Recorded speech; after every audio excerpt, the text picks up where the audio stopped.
groepie mense en dit is gaan so ook inloop eintlik in die voorsang ben. Ek weet nie of jy weet nie, maar jou vrou het vir ons van jou gunsteling liedere gestuur, wat Ben baie van nou as jy wonder, wat die spesiale geleentheid is, Ben, jy het Vrydag 70 geword.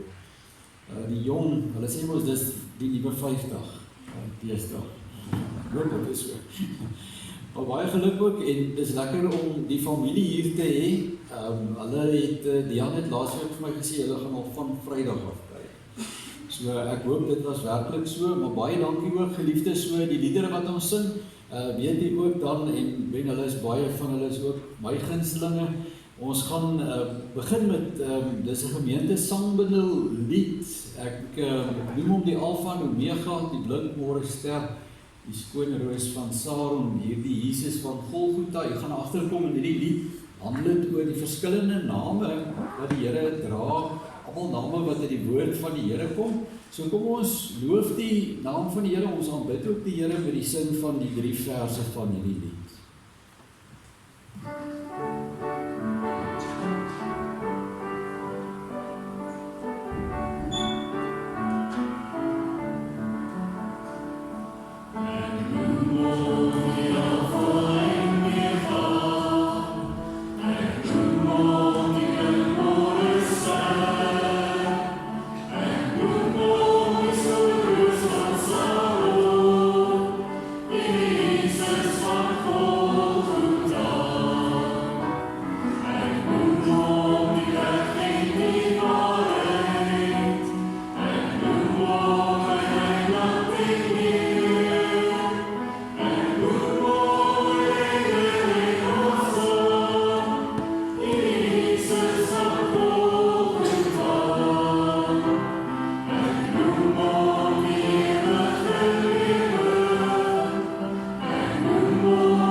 Lied 269, ek dink hy is ook in ons in die liedboek 488, as ek reg onthou, hierdie pragtige lied wat handel ook oor die roeping van ons kerk. Helder skyn ons lig vir die nasies, 'n helder glans om die mense te verlig. Kom ons sing hiervan die eerste, tweede en die 5de verse.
Hanlie het nou so in die agtergrond gespeel, die 209 bind ons met bande van liefde, wat nooit sal verbreek, wat nooit sal verbreek word nie, geliefdes. Ja, ek besef ook al hoe meer hoe die liefde belangrik is in ons wêreld, en dat dit ook die verskil is as tussen die wêreld en geloofsgemeenskappe.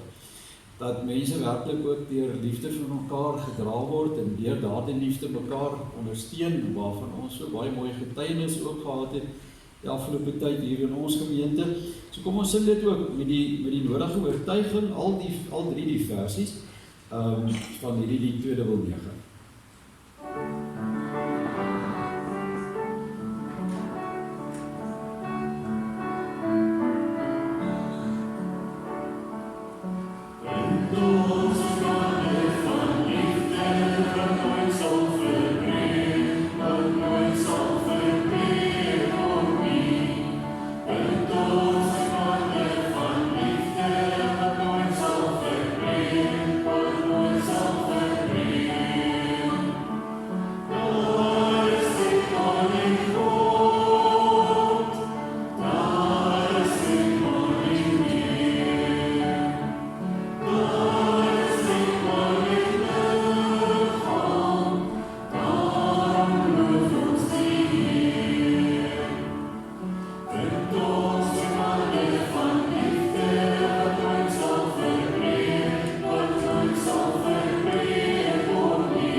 Buiten die liefde wat ons natuurlijk bind, is dit ook die geloof en die feit dat ons bely, saam met die kerk van alle eeue, dat ons almal een Vader het, die Vader van ons, Here Jesus Christus, wat ons ook broers en susters in die geloof maak. En lied 401 gaan eintlik ook oor hierdie gedeelde gemeenskap wat ons het, as ons sê, my pa is die koning van die heelal, jy weet, en kom wat wil, ek sal dit nooit vergeet.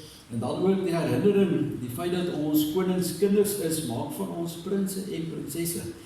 Wonderlike wete, kom ons sing oor die 401 ook al by die verse.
gedeeltes is ingebou, as mens nou oud raak en die woorde begin vergeet. En we gaan met die lala.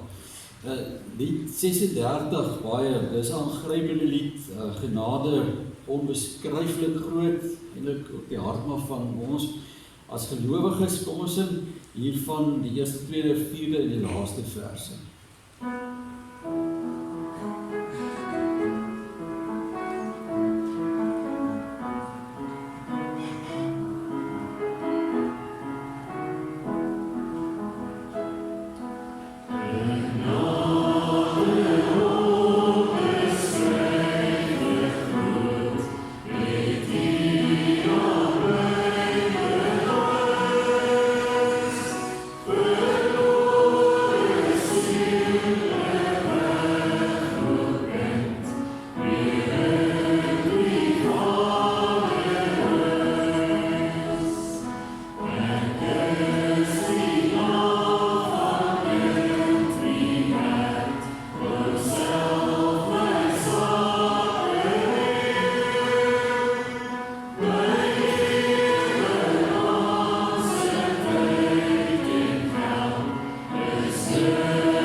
Die laaste lied wat ons gaan sing, geliefdes, so met ons voorsang, is lied 413.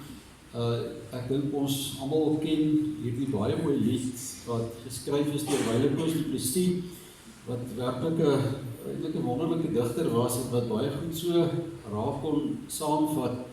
Ek kyk veral hier na die woorde van die tweede gedeelte wat sê elke dag is 'n gedagte, elke kamer net gehuur, wat ook spreek oor die tyd wat ons as mense hier op aarde het. So kom ons sing dit ook nadenkend saam oor die lewe, eintlik lied 413. Yeah.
Kevin en Magda, baie dankie vir die saamstel van die voorsang. Julle het dit so goed gedoen, ek kan dalk weer vra.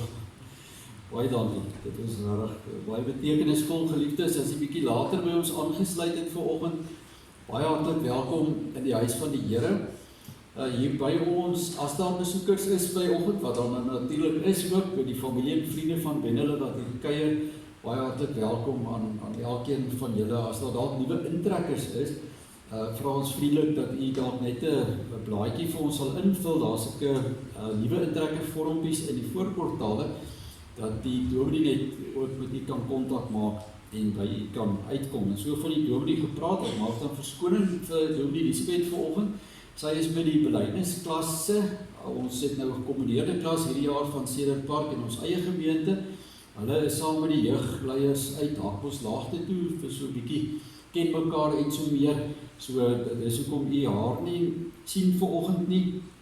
En ek wil ook na afwesigheid baie dankie sê die van julle wat die week van gebed meegemaak het. Dit was ook 'n baie sinvolle reeks gewees wat ons die voorreg gehad het om tot Woensdag aan te hoor. Maar dit is so dat die dominee spot baie keer en sê jy dit preek maak is nie soos tee maak, jy gooi net water oor 'n sakkie en sien daar nie. So baie dankie aan haar ook en haar afwesigheid, en jy weet ook dat ons gemeente die laaste paar weke eintlik baie gebuk gegaan het onder geliefdes wat ons afgestaan het en alles wat daarmee saamhang, so in haar afwesigheid. Ook groot dank aan haar en die ondersteuning en die leiding wat sy vir ons gee. Ons offers by die deure gaan vir ons jeug, kategese direk na die klasse. As daar nuwe kindertjies is vanoggend, julle kan sommer by die blomme by mekaar kom, daar sal wel iemand wees, kind aan die drietjie sal daar wees, om net die kindertjies ook op te vang. Ja, en dan die belydenisgroep is dan weer teen so net na 2 terug. En dan geliefdes, as ek so vinnig kyk, die weekprogram lyk vir my heeltemal na die normale dinge. Dis tog belangrik as hier klein kindertjies is wat na die wakker bly toe gaan. Dit sou hierdie Vrydag wat kom gebeur het, maar daar was 'n botsing gewees by die kampterrein wat ons wou gebruik. So dit is geskuif na die 27ste Februarie. En dan volgende week lyk dit vir my moet 'n mens regtig seker maak jy is hier, want daar's 'n Romeisdag en 'n kinderdiens. Dan sê die ouer mense dan kan hulle op 'n slag 'n preek verstaan. So kyk maar gerus daarna, ons hoop julle is almal volgende week hier. En op die tweede bladsy, geliefdes, kyk asseblief maar net daar deur. Dis baie van die goedjies wat nog kom. Sien jy sal goed op van die bazaar en so weer. So kyk asseblief rustig daarna. En dan wil ek terugkeer vir 'n paar oomblik hier na ons gebedsversoeke toe. Liewe gemeente, en ek wil vir sê dat elke naam op hierdie lys vanoggend is mense wat deur ongelooflike groot uitdagings gaan. Sommige van hulle al vir baie lang tyd, lang tye in die hospitaal deurgebring. Ek dink in die besonder aan Errol Atlam en Rina Joubersel wat 'n lang tyd nou in die hospitaal was. En dan het ek, soos ek nou genoem het, gaan ons gemeente regtig deur 'n donker tyd met 'n klomp geliefdes wat ons aan die dood afgestaan het. Ons dink in die besonder aan Louis Karsten, die kinders en die kleinkinders, met Annette Karsten wat baie skielik siek geword het en 'n besonder kort siekbed gehad het. Die troostdiens is Dinsdagoggend 10:00 hier uit ons kerkgebou. Basjan en Martie Ras het kleindogter verloor net voor die ou kleinding gebore sou word, wat ook natuurlik 'n bitter moeilike saak is. En dan oom Jaap en tannie Ria wat onlangs verhuis het uit ons gemeente. Hulle seun Jaco is baie skielik oorlede, komplikasies na operasie brein tumor wat verwyder moes word, en daar was 'n bloedklont en Jaco sou hierdie jaar in 54 geword het. So julle weet nou die oom en tannie het nou onlangs verhuis. So hulle kry wonderlike ondersteuning en ek wil ook hulle dank oordra. Ons het was op 'n manier was ons donderdag aand in Klerksdorp en kon ons by hulle uitkom. Maar hy het ook weer oor die naweek spesifiek gevra. Ons moet tog hulle dank oordra. Dis asof hulle maar nog hier is. Eintlik sê hulle, en baie dankie vir al julle ondersteuning. En dan het Annelies my ook gevra om te sê dankie, en dis hoekom ek nou gesê het, hoe wonderlik dit is binne geloofsgemeenskap vir al julle gebede met haar besering, wat sy opgedoen het. Sy is weer agter die klavier en die orgel speel. Volgende week, volgende week gaan ons weer 'n bietjie na die orgel ook kan luister, maar dankie sê Annelie ook vir al julle ondersteuning in hierdie tyd. En dan sien jy ook, daar's ander goed, ons weet met die back and closure, ons boere wat werklik op baie bekommernisse het, die droogte op verskillende plekke, en dan weer vloede op ander plekke, kom ons hou ook ons geliefdes deur die land in ons gebede. Ons gaan stil word, liewe gemeente, ons gaan luister na die fotum vanoggend. Ek het 'n fotum vir ons gekies uit Psalm 46, en nadat ons daarna geluister het, gaan jy ook die seën ontvang. So kom ons buig die hoofde en dan luister ons na die fotum. God is vir ons 'n toevlug en 'n beskerming. Hy was nog altyd bereid om te help in nood. Daarom is ons nie bang nie.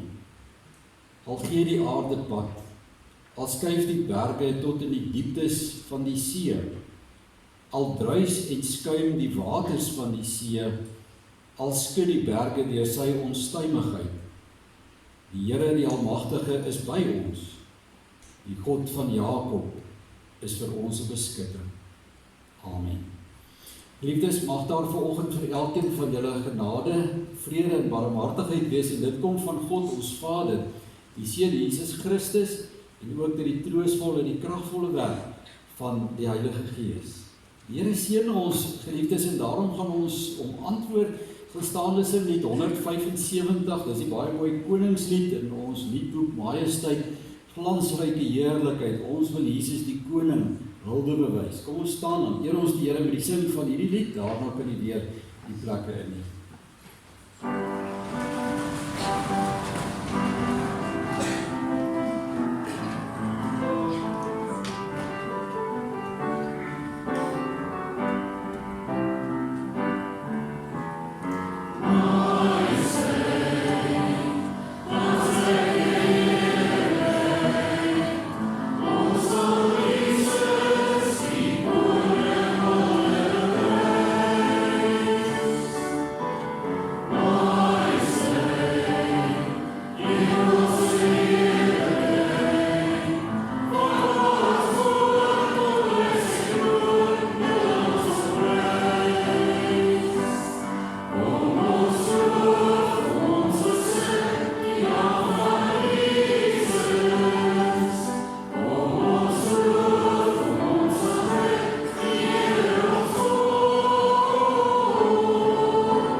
Ons gaan die woord van die Here vanoggend oopmaak by Romeine 7. Ek volg vanoggend 'n aandliturgie, so ons gaan die woord van die Here oopmaak by Romeine 7 en ons gaan dan saam lees vanaf vers 15. Ek begin nou eintlik so in die middel van die hoofstuk. om 'n bepaalde rede. My foon klink ook so, maar dis nie myne nie. Dit seker maar. Ek kan maar antwoord. Dis kan nie nou, want ek maar sien jy is in die kerk. Ons is ook bevoorreg om na 'n lied te kan luister voordat ons gaan lees uit die woord van die Here. So ons gaan luister na Lies wat vir ons gaan sing The Goodness of God. En as hy klaar gesing het, geliefdes, dan gaan ons ook saam verenig in gebed voor die Here voordat ons lees uit die woord.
I'm gonna sing of the goodness of God.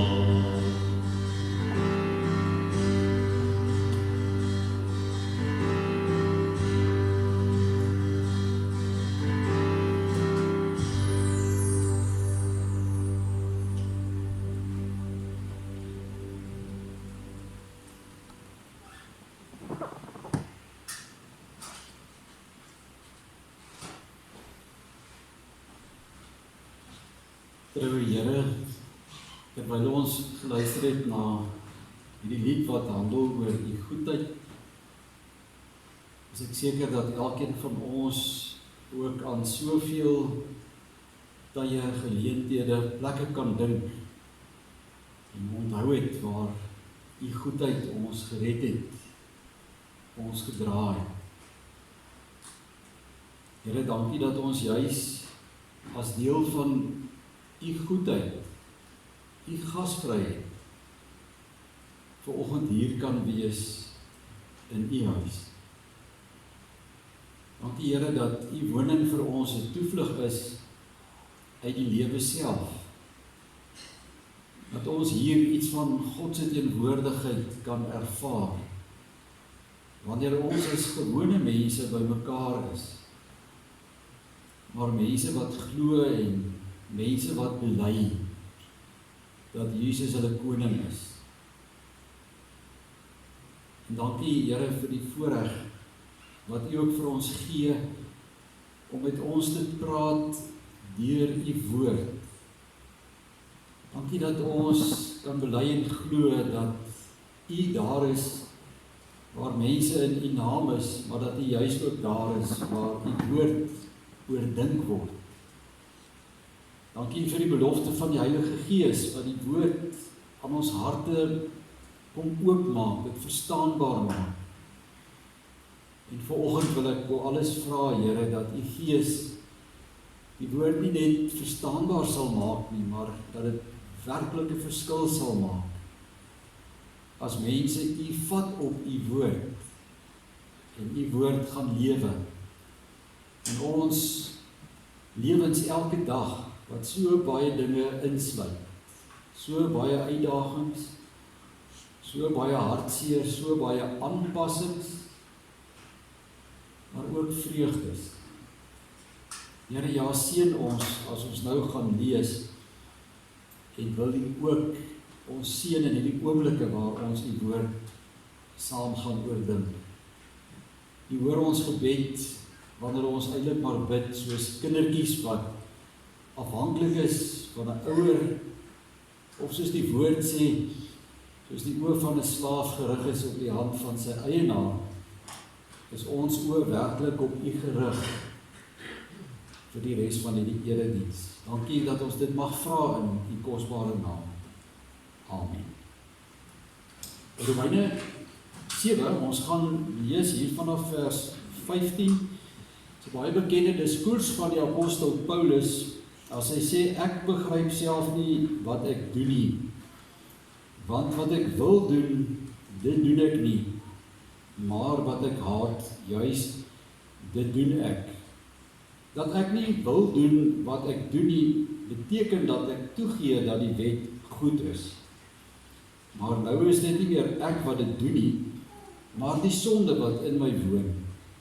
Ek weet immers dat die goeie nie in my woon nie, nie in my sondige aard nie. Daar is by my wel die wil om die goeie te doen, maar ek doen dit nie. Die goeie wat ek wil doen, doen ek nie, maar die slegte wat ek nie wil doen nie, dit doen ek. En as ek nou doen wat ek nie wil doen nie, dan is dit nie meer ek wat dit doen nie, maar die sonde wat in my woon. So vind ek dan hierdie wet in my. Ek wil die goeie doen, maar al wat ek doen is die slegte. Diep in my wese vind ek vreugde in die wet van God, maar ek vind in my doen en late 'n ander wet, wat stryd voer teen die wet van my gees. Dit maak van my 'n gevangene van die wet van die sonde, wat in my doen en late aan die werk is. En dan hierdie baie bekende vers 24, as Paulus sê, ek, elendige mens, wie sal my van hierdie doodsbestaan verlos? Aan God die dank, hy doen dit deur Jesus Christus, ons Here. Ek gaan lees tot sover. Ek wil weer hierdie vers herhaal, vers 24, waar Paulus sê, ek, elendige mens, wie sal my van hierdie doodsbestaan verlos? En dan die uitroep in vers 25, aan God die dank. Hy doen dit deur Jesus Christus, ons Here. Liefdes, ek glo, julle ken almal die kinderrympie wat ons vroeër gebruik het as ons klein kindertjies wou aanmoedig as hulle iets moeiliks moet doen, om dan nou vir hulle moed te gee om 'n moeilike taakie te doen, dalk vir die eerste keer. En dis hierdie rympie van die treintjie wat oor 'n hoë bult moes ry. Die treintjie wat gesê het, ek dink ek kan. En na mate hy teen die opdraande uitgebeur het, en hy het gesien, hy vorder het, hy begin sê, ek weet ek kan. Ek kan. Die mens kan. Jy kan. Dit is 'n bekende slagspreuk, dink ek, wat ons almal ken. 'n Mens kan alles doen wat jy wil, solank jy net jou gewig daar agter ingooi. En ek is seker dat almal van ons hierdie filosofie dalk die een of ander tyd al in ons lewens probeer toepas het, dalk op die terrein van ons gewone lewens, en veral hier in die begin van die jaar, sien ons mos nou die moedige nuwejaarsvoorneme van baie mense. Kyk, hierdie jaar gaan ek reg eet en ek gaan meer oefen, ek gaan bietjie losser lewe van my selfoon, ek gaan meer buite kom en meer gesond lewe. Ons sê hierdie dinge, maar ons sê dit ook op die terrein van ons geestelike lewens. En daarom hoor jy baie mense sê, maar moenie bekommerd wees nie, ek sal my saak met die Here regmaak. Ek gaan hierdie jaar regtig nader aan die Here leef as verlede jaar. Ek gaan klaarspeel met sekere dinge in my lewe. En met hierdie slagspreuk, hierdie filosofie, pak ons daaglikse en ons geestelike lewens aan, maar daarvan is ek baie seker, meeste van ons het ook agtergekom dat dit baie makliker gesê as gedoen word. Dat daar eintlik 'n ingebore spanning is aan hierdie uitdrukking wat sê, ek kan, jy kan, die mens kan. En vanoggend wil ek graag saam met julle uit die woord van die Here besin oor hierdie vraag of die mens regtig alles kan doen wat ons dink ons kan doen. En as 'n mens nou hierdie kwessie na die woord van die Here toe vat, dan blyk dit baie gou dat die Bybel eintlik so 'n bietjie anders daaroor dink.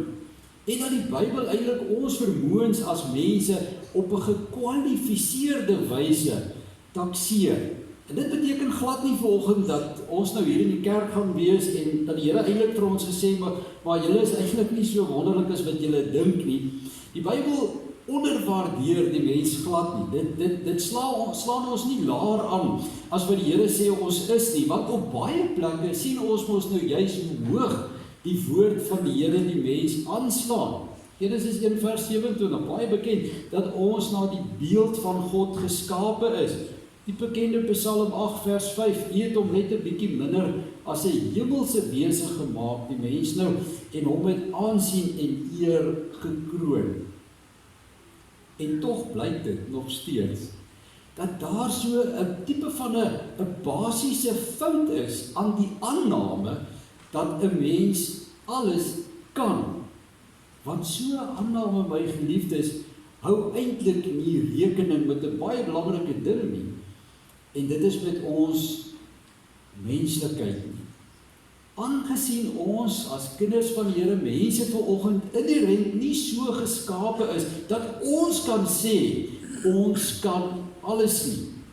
En as ons nou na die Bybel toe gaan, dan gaan ons sien dat hierdie tekortkoming van die mens, hierdie onvermoë van die mens om te sê en te kan doen, alles wat ons sê ons kan, dit loop eintlik ook soos 'n goue draad deur die heilsgeskiedenis. Julle ken dalk ook die baie bekende gedeelte daar in Josua 24 vers 16 waar die Israeliete gesê het, maar ons sal die Here volg. Ek en my huis, ons dien die Here. En ons weet hoe wonderlik hulle dit nie reg gekry het nie. Petrus wat gesê het hy sal getrou bly aan Jesus, Matteus 26 vers 33, het die Here 3 keer verloon kort daarna voordat die haan kon kraai. Die disippels wat sê, Jesus, ons sal U ondersteun daar in die tuin van Getsemane, raak almal aan die slaap. Maar dan, geliefdes, dis daar ook ek en jy, wat ons self baie daar wys maak, dat ons allerlei dinge gaan regkry, net om agter te kom, hoe gou ons faal. Ons geestelike lewe waar die toewyding so gou weer verslap, in ons selfdissipline waar ons so gou weer agterkom, dit laat vir ons in die steek. Wat dalk kom hierdie onvermoë van die mens om te sê, ek kan alles, en dit ook so te doen. Dalk kom hierdie onvermoë die mooiste na vore, en hierdie woorde van Paulus wat ons saam gelees het. En as jy mooi gevolg het in hierdie verse, dan sou jy agtergekom het dat Paulus eintlik 3 keer in hierdie verse dieselfde ding sê. Vers 15, ek begryp self nie wat ek doen nie, want wat ek wil doen, dit doen ek nie, maar wat ek haat, juist dit doen ek. Vers 18, daar is my wel die wil om die goeie te doen, maar ek doen dit nie. En dan vers 19, die goeie wat ek wil doen, doen ek nie, maar die slegte wat ek nie wil doen nie, dit doen ek. En dit so 'n stukkie skokkende realisme, wat Paulus hier sê, wat ons as mense dalk nie wil hoor nie, en dit is dat die mens nie alles kan nie. Dit kan baie negatief wees, natuurlik om dit te hoor vanoggend, om te besef dat ek nie alles kan doen wat ek my voorgeneem het nie, het sy geestelik of fisies. Dis natuurlik sleg vir enigeen van ons om dit te hoor. Dit kan 'n mens na 'n mislukking laat voel. Dit kan jou ook laat wonder, maar hoekom probeer jy nog enigstens in hierdie lewe iets reg kry? Maar dan juist moet ons baie mooi oplet na presies wat die apostel Paulus hier sê en wat hy eintlik hier wil sê. Want my geliefdes, dit was glad nie in Paulus verwysingsraamwerk om sy lesers daar in Rome se moed te breek met hierdie argument nie. Hy wil inteendeel 'n kruis van ons skouers kom aftel deur te vra, maar wie het jou ooit wys gemaak dat jy as mens alles moet kan doen? Wie het ooit vir ons gesê dat ons as mense na ons menslike wese tot alles in staat sal wees? Nou, as jy weet, dit kom van Paulus, dan dra dit eintlik geweldige gewig, want onthou nou, Paulus was voor hy die Here ontmoet, 'n deel van die Joodse geloof, die party van die Fariseërs, en daardie party, daardie geloof, het geglo dat 'n mens deur die eie onderhouding van die wet, jou eie heil kan uitwerk. Dit was die onderskeidende kenmerk eintlik gewees van die Joodse geloof waarvan Paulus deel was, dat jy deur jou eie werke die saligheid kon verdien. Daarom weet jy ook, in die Nuwe Testament was die Fariseërs eintlik mense wat neergesien het op ander mense en hulle geloof, want hulle het so vol ywer self die wet van die Here onderhou. Want hulle was besig om die ewigheid te verdien. Hulle het gesê, ons kan. Maar met Paulus, nadat hy die Here Jesus ontmoet het daar op die Damaskuspad, kyk Paulus geheel en anders na die lewe en ook na sy eie vermoëns. En hy sê hier in vers 21 dat hy nou in homself 'n nuwe beginsel ontdek het. En dit is dat hy wat Paulus is, nie alles kan regkry nie. Paulus bely eintlik hier, ek kan nie die Here se wet nakom nie. Ek kan nie die Here dien, soos het hy gedien behoort te word nie. En daarom in hierdie worsteling begin sy lewe vir hom te voel soos 'n doodsbestaan, 'n geweldige frustrasie, 'n lewe wat eintlik op niks uitloop nie, en wat niks bereik nie. Vers 24 waar hy sê, ek ellendige mens wat myself eintlik in 'n doodsbestaan vang. Dit beleef. Dis in hierdie worsteling. Liewe broers en susters, die jong mense dat hy tot die ontdekking kom, maar dis nie die Here wat ooit wou gehad het dat Paulus alles self moet kan nie. Dis nie die Here wat van mense verwag dat ons alles in die lewe moet self vermag nie. Want die God wat Paulus geroep het, en die God wat vanoggend vir jou en my gemaak het, my geliefdes, is nie 'n God van verdienste nie. God takseer vanoggend nie ons as mense op ons vermoë nie. Nie sê Paulus, hy is 'n God van genade, wat sy seun na die wêreld gestuur het, om namens die mens te doen wat die mens nie kon doen nie. En Jesus sterf vir ons sonde, ook vir mense soos Paulus, wat homself probeer red het, en homself nie kon red nie. En eintlik wanneer Paulus oor hierdie dinge skryf, dan wil hy ons vanoggend lei om genade, die genade van die Here, regtig te verstaan. Genade wat sê, jy hoef niks, Want jy kan niks wat iemand anders het. Jy hoef niks, want jy as mens kan niks wat iemand anders het. En as Paulus hier vra in vers 24-25, wie sal my van hierdie doodsbestaan verlos, aan hierdie ellende, hierdie frustrasie waarin ek lewe as mens, dan roep hy uit aan God die dank. Hy doen dit deur ons Here Jesus Christus. Paulus vra, wie sal my van het bestaan verlos, waar ek alles van myself afhanklik gemaak het, net om te ontdek, God het dit gedoen. Nou verwys Paulus ten diepste, in die eerste plek natuurlik na ons saligheid. Daar het God deur Jesus vir mense kon doen, wat ons besef het, ons kan nie doen nie. Mense kan nie hulle eie verlossing verdien nie, teenoor die Joodse geloof wat geglo het, jy kan. En Paulus sê, maar jy hoef ook nie, want Christus alleen kon betaal. Hy was die enigste vleklose lam wat vir ons sonde geoffer kon word.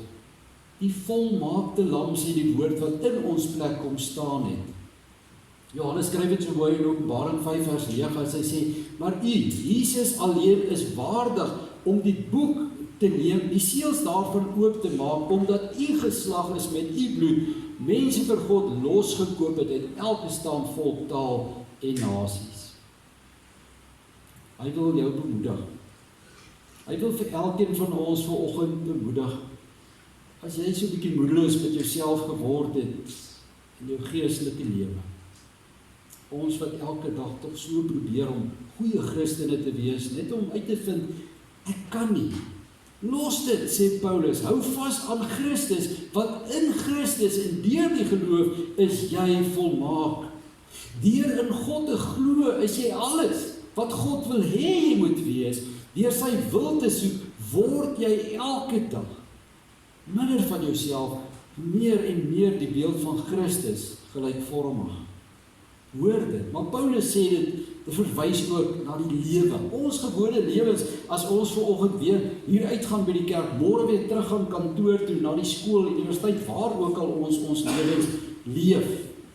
Hy verwys na ons elke dag se bestaan, daar, waar ons juis ook so moedeloos word, waar ek net nie meer kan byhou nie. Daar waar ons selde of ooit klaar maak dit wat ons begin het. Daar waar ons worstel met hartseer, met ons eie swakhede, wat ons nie die stryd kan aansien nie. Paulus sê, hou vas aan Christus, hou vas aan die opstandingskrag van sy seun, of as ek dit nou net 'n bietjie anders kan stel, leef regtig. Gaan leef regtig uit genade. Leer om te sê, en glo dit as jy dit sê, ek is tot alles in staat, Filippense 4 vers 13, deur Christus, wat my die krag gee. Dit is die verskil. Dit is hoe die Bybel praat, oor hierdie filosofie wat ons as mense het van, ek is tot alles in staat. Ja, sê die woord van die Here, deur Christus is ons tot alles in staat. Alleen wanneer jy afhanklik leef van die Here.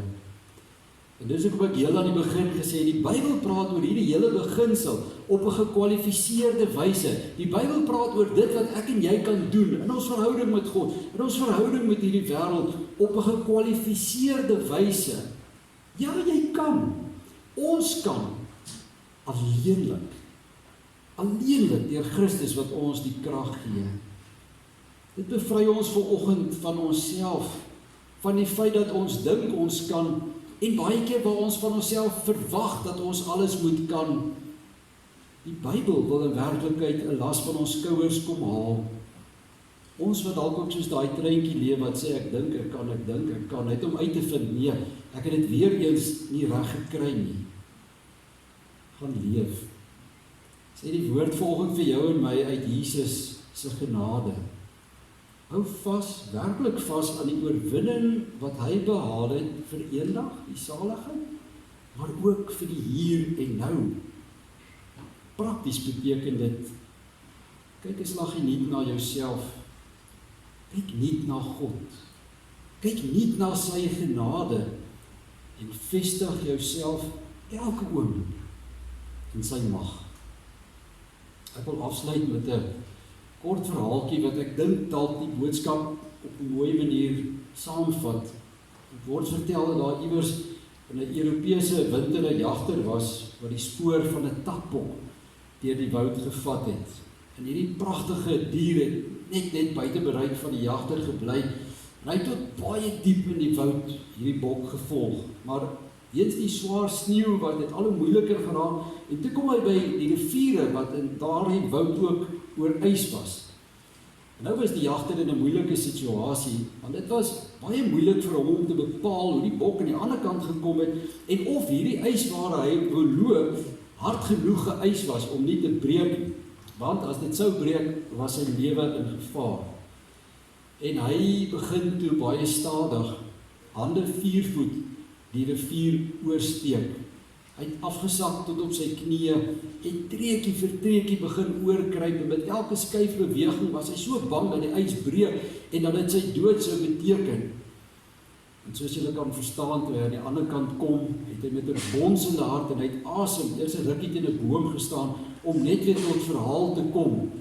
En terwyl hy nog so staan, toe hoor hy 'n groot geraas oorkant die rivier aan die ander kant waar hy nou vandaan gekom het. En dit was die houtkapper met sy perde waar vol stompe wat hy van bome wat hy afgekap het en hy kom op hierdie rivier afgejaag. En sommer om vir 'n oomblik spoed te verminder, jaag hy oor hierdie selfde rivier en hy verdwyn in die woud.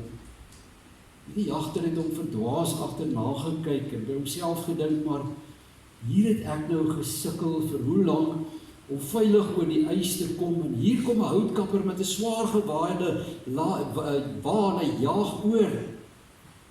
En dan vra mense jouself maar, wat is nou uiteindelik die verskil tussen die jagter en die houtkapper?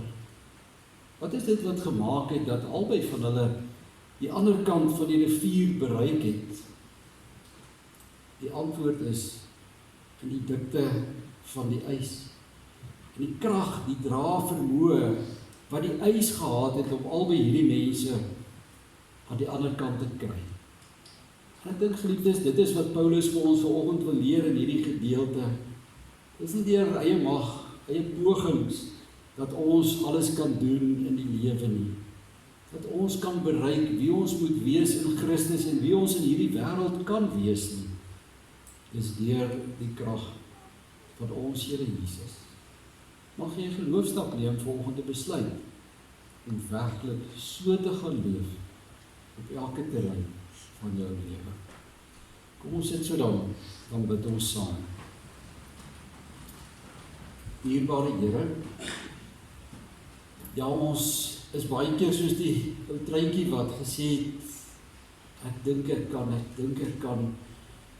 En dan later sê ek weet ek kan, net om uit te vind. Ek kon nie regtig nie. Here, en baie keer voel ons soos 'n Paulus so frustreerd in hierdie lewe.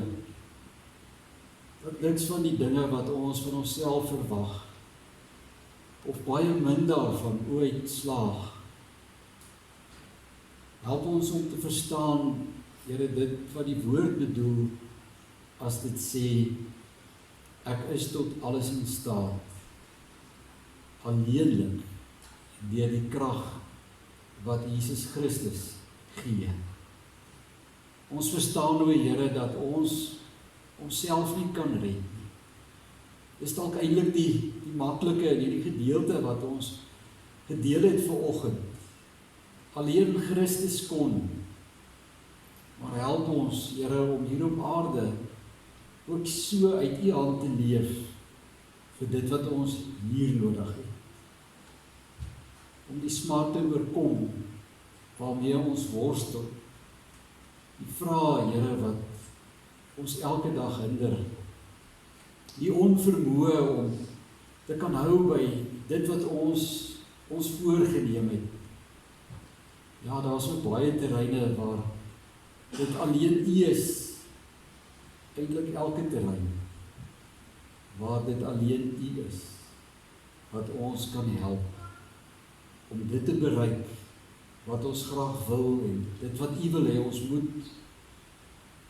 Ja, maar dit vra dat ons as mense anders lewe. Dit vra dat ons werklik elke oomblik uit U hand sal lewe.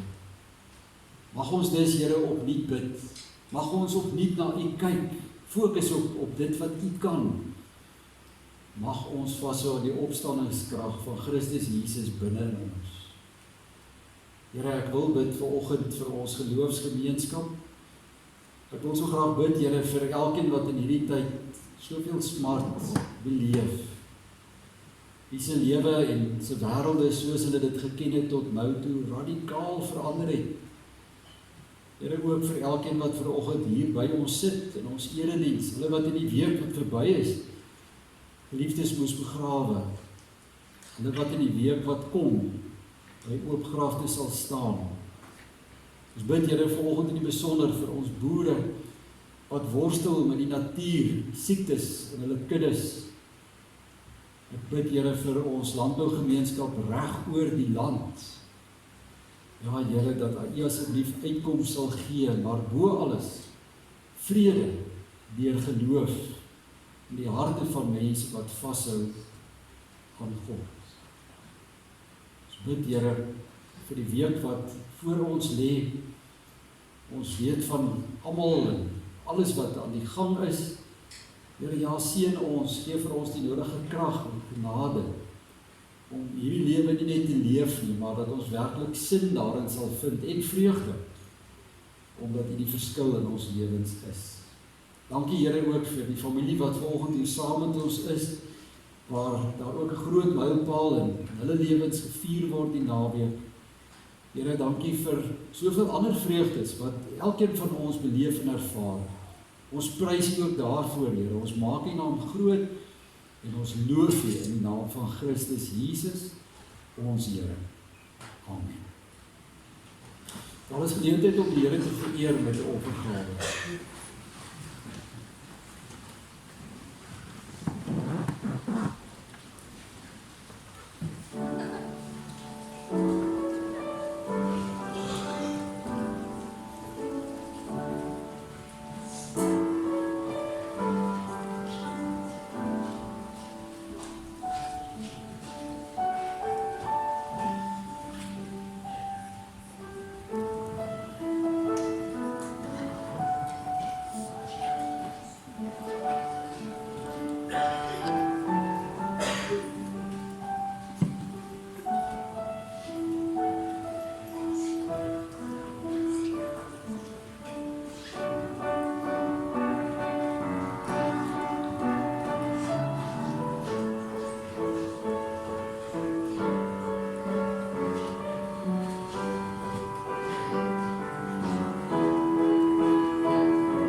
Ons antwoord op die prediking kom uit lied 405.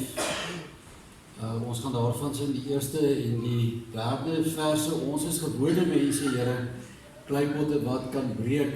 U het 'n skat in ons geberg, u krag wat nooit ontbreek. Kom ons sing dit ook as antwoord op die prediking, getuienis die eerste en die derde verse.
Geliefdes, ontvang die seën van die Here, die genade van ons Here Jesus Christus en die liefde van God ons Vader en die troostvolle gemeenskap van sy Heilige Gees sal by julle elkeen wees en bly.